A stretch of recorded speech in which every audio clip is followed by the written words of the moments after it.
Nah, teman-teman mungkin pernah mendengar ada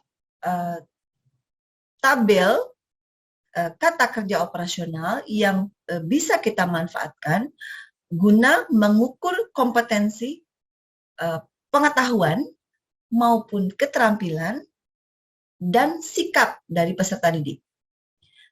Nah, tabel itu biasa disebut dengan taksonomi Bloom. Artinya, sebuah tingkatan dalam mengukur pengetahuan dari seorang manusia, tetapi versi sang penemunya yang bernama Bloom. Jadi namanya taksonomi Bloom. Ya, ini yang sedikit mungkin bisa saya bagi. Nah, kembali lagi, taksonomi Bloom ini saya coba share ya. Nah, taksonomi Bloom ini memiliki 6 tingkatan ya menurut versi Bloom di ranah pengetahuan. Dari mulai mengingat yang disebut dengan C1 ya, mengingat atau mengetahui, mengenal gitu ada di C1, kemudian memahami, naik lagi ke mengaplikasikan atau menerapkan, kemudian menganalisis, mengevaluasi dan mencipta. Nah, level mengingat itu atau mengenal itu level pengetahuan seorang manusia yang paling dasar menurut Bloom. Ya, di sana teman-teman bisa lihat ada beberapa kata kerja yang tingkatannya itu hampir hampir mirip gitu ya, berada pada posisi mengingat atau mengenal. Ya, dan ini merupakan keterampilan atau kata kerja operasional atau kompetensi ya, yang paling dasar. Nah, selanjutnya dia ketika level paling dasar ini sudah dikuasai, maka dia akan masuk kepada level yang lebih tinggi, yaitu di level memahami. Dan seterusnya demikian. Ya. Jadi di awal dari mengingat, kemudian sampai paham, sampai bisa menerapkan, bisa mengaplikasikan ya, kemudian sampai bisa menganalisis, sampai kemudian dia bisa mengevaluasi ya, mengevaluasi baik, buruk dan seterusnya, kemudian sampai dia bisa meng-create sendiri. Nah, meng-create atau mencipta ini adalah level yang paling tinggi. Baik. Mari kita kembali lagi kepada pengembangan indikator.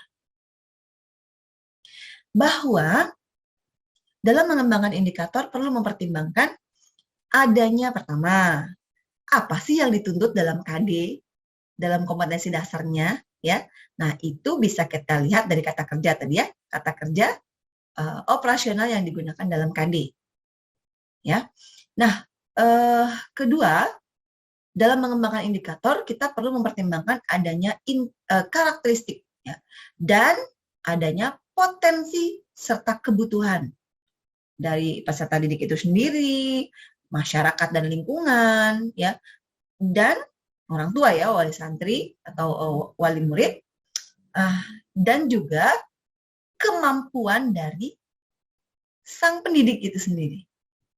Kalau pendidiknya merasa dia tidak, maaf ya, mungkin keterbatasan dalam pemanfaatan teknologi, maka dia tidak tidak akan membuat indikator yang banyak yang akan mungkin berpotensi untuk membuat beban kerjanya bertambah, sedangkan dia sendiri tidak mampu mengoperasikan alat bantu ya yang bisa menolong pekerjaan dia atau meringankan pekerjaan dia sendiri gitu. Jadi dia akan melakukan atau merumuskan indikator yang sekira-kira bisa bisa dikuasai oleh peserta didik, dan juga dia mampu membimbing peserta didik sampai kepada potensi atau kompetensi tersebut. Nah, mungkin secara singkat demikian. Nah, dalam menyusun IPK, teman-teman, atau indikator tadi, teman-teman bisa mengikuti langkah-langkah yang akan saya sebutkan.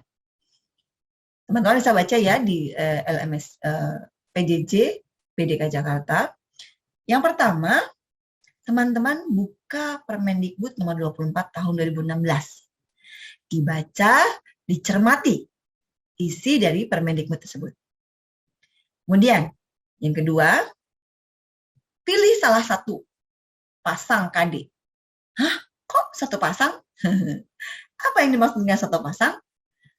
Jika teman-teman memilih satu KD kompetensi pengetahuan, maka harus didampingi atau harus seiring dengan kompetensi keterampilannya.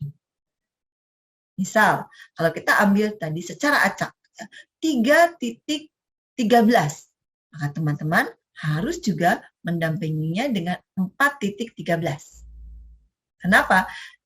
Saat anak sudah mengetahui, ya, atau anak sudah memiliki pengetahuan, maka harus ia bisa melakukan atau bisa menerapkannya atau bisa mempraktekannya dalam kehidupan kesehariannya dalam bentuk kompetensi keterampilan. Ya. Nah, setelah itu, teman-teman, untuk merumuskan IPK, teman-teman rumuskan minimal 2 indikator untuk 1 KD. Jadi, kalau KD-nya yang akan teman-teman buat itu banyak, ya, maka ya kalau 1 KD saja minimal 2, bisa dibayangkan. Kok bisa 1 KD indikatornya minimal 2? Itu bagi KD yang ada di ranah kata kerja operasionalnya ada di ranah C1. Ya, tapi kalau kata kerja operasionalnya yang ada di ranah C2 dan seterusnya, yang lebih tinggi lagi, maka kemungkinan indikator yang lahir itu lebih dari 2, bahkan mungkin bisa banyak, ya, mungkin bisa 5, 6 dan seterusnya. Kenapa? Tergantung dari tingkatan KKO-nya tadi ada di C berapa, ya, kemudian ruang lingkup materinya luas atau tidak, gitu ya. Jadi semakin luas ruang lingkup materinya, maka nanti kan harus di breakdown di indikatornya lebih banyak lagi, gitu ya. Seperti itu, kurang lebihnya demikian. Nah, kemudian untuk mencermati rumusan indikator yang kita buat, silakan teman-teman gunakan pertanyaan. Yang pertama, apakah penggunaan kata kerja operasional pada indikator itu sudah tepat? Jadi, mari kita lihat kesesuaian. Apabila memang tujuannya cuma sekedar mengenal adanya di ranah C1, maka cukup indikatornya juga di ranah C1. Ya, tapi apabila ranahnya misalnya KD-nya ada di C2, maka atau memahami, ya, C2 itu memahami, maka indikatornya harus atau setidak-tidaknya dimulai dari mengetahui dulu sampai dia bisa memahami. Ya, oke. Nah, jadi apakah penggunaan kata kerja operasional yang kita gunakan dalam indikator sudah tepat? Pertanyaan yang kedua, apakah kata kerja operasional tersebut bisa diukur pencapaiannya? Ya, nanti diukurnya dengan apa? Dalam penilaian. Nah, penilaian di akhir. Karena indikator itu memang salah satu pedoman dalam menyusun penilaian nantinya, gitu. Ya, maka semakin logikanya semakin banyak indikator yang kita buat, maka semakin banyak item-item yang harus kita evaluasi. Nah, yang ketiga, Apakah pencapaian indikator mengarah pada pencapaian kompetensi? Jangan-jangan KD-nya bicara apa, indikatornya kemana? Ya, tidak ya. Jadi mari kita sesuaikan antara penyusunan indikator tadi ya, indikator yang sudah kita tentukan, yang kita buat itu dengan pencapaian kompetensi yang ada di kompetensi dasar.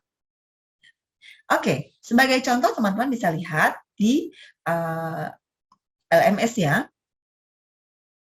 bahwa misalnya 3.17 ya, sebuah KD yang bercerita tentang sejarah.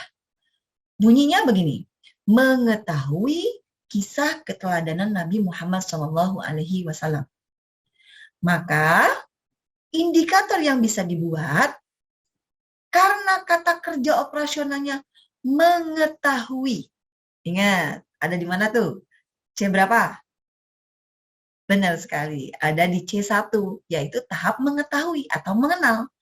Nah, berarti indikator yang dibuat minimal 2 ya. Jadi 2 saja sudah boleh gitu. Karena cuma ada di ranah C1.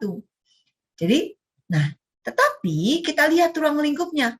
Kisah keteladanan Nabi Muhammad SAW.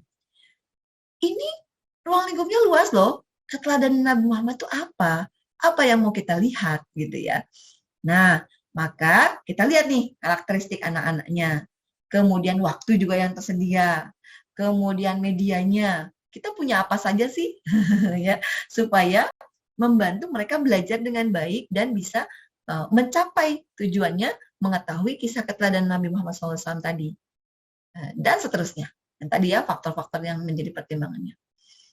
Oke. 3.17.1. Oke ya. Kita coba rumuskan indikatornya. Menyebutkan keteladanan Nabi Muhammad SAW ketika kecil dengan gelar Al-Amin misalnya. Ini satu sudut ruang lingkup yang ingin kita bahas dan ingin kita kenalkan kepada anak-anak kita. Kedua, lagi-lagi kata kerja operasionalnya menyebutkan. Kenapa? Karena hanya sekedar tahu saja, mengenal saja. Menyebutkan keteladanan Nabi Muhammad SAW ketika remaja dalam peristiwa peletakan Hajar Aswad. Ya, jadi mencuplik lagi peristiwa di masa remajanya Rasulullah SAW.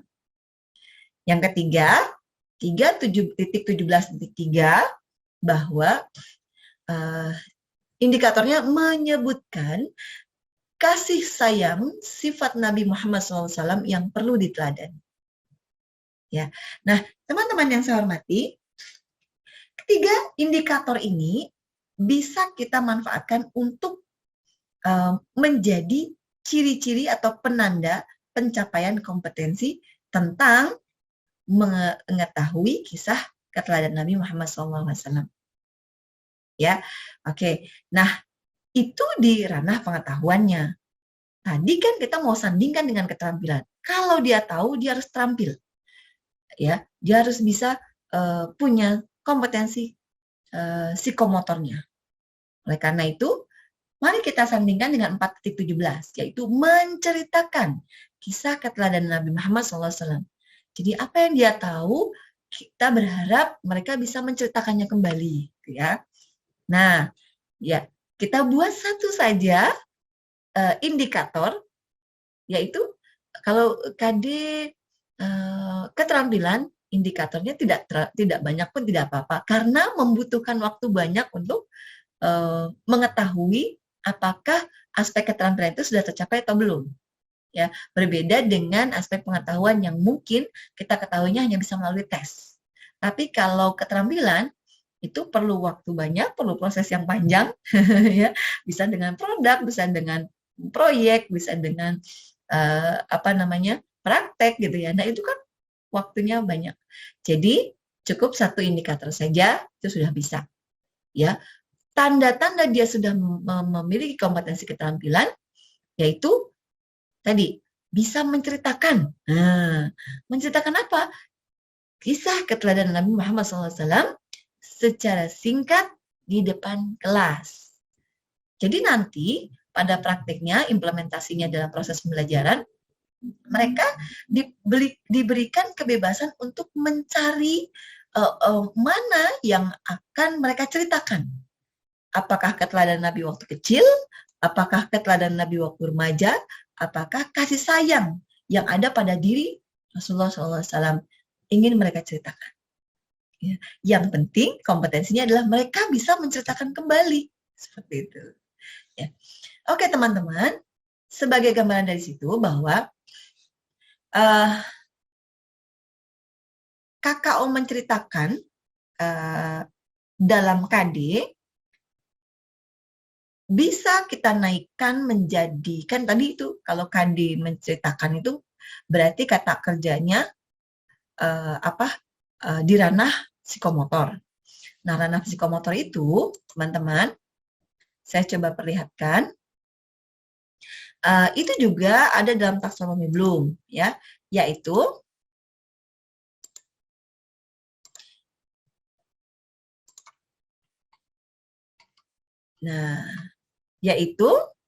yang biasa disingkat dengan kode P1, P2, P3, P4, dan P5.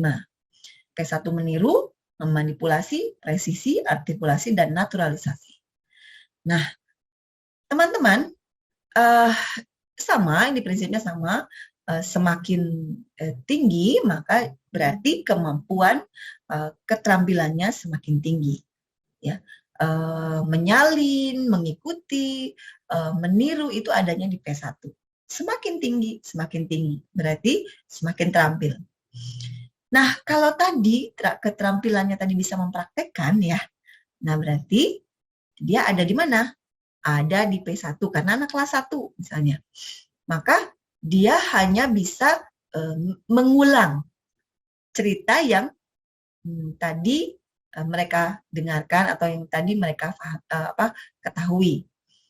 Nah, bisa di-upgrade ya, di-upgrade atau dinaikkan ke ranah P2 apabila pendidik tahu latar belakang atau kondisi peserta didik yang memang memiliki kesiapan yang lebih baik. Jadi, ketika mereka bisa menceritakan tanpa catatan, ya, atau menceritakan dengan gambar, ya, itu bisa saja, kan intinya menceritakan ya, tapi kita ketahui latar belakang peserta didiknya itu apa. Ya, jadi kalau mereka dari latar belakang pendidikan, misalnya rata-rata keluaran dari PAUD gitu ya, kalau anak kelas 1, berarti mereka punya pengalaman yang lebih banyak dalam mencari pengalaman belajar ya, pengalaman belajarnya. Nah, itu bisa saja. Tapi kalau yang memang belum pernah belajar, belum pernah sekolah, kemudian mereka diminta tuntutannya lebih tinggi, aduh kasihan sekali ya. Karena itu, ini yang menjadi pertimbangan dari pendidik. Nah, teman-teman, setelah memahami langkah-langkah dalam merumuskan IPK tadi, mari kita refleksikan. Ya, sejauh mana sih pemahaman teman-teman dalam menyusun IPK? Nah, di LMS itu saya siapkan satu tabel di mana teman-teman bisa merumuskan indikator pencapaian kompetensi dari KD yang mana saja teman-teman pilih. Bebas ya, cabut saja satu KD, kemudian teman-teman coba praktekkan bagaimana menyusun indikator sesuai dengan ketentuan yang tadi sudah kita sepakati. Ya. Oke, untuk itu teman-teman bisa mengisi kolom tersebut dan mengirimkannya sebagai attachment di sesi penugasan ini. Yakin bisa? Insya Allah. Selamat bekerja. Semangat pagi.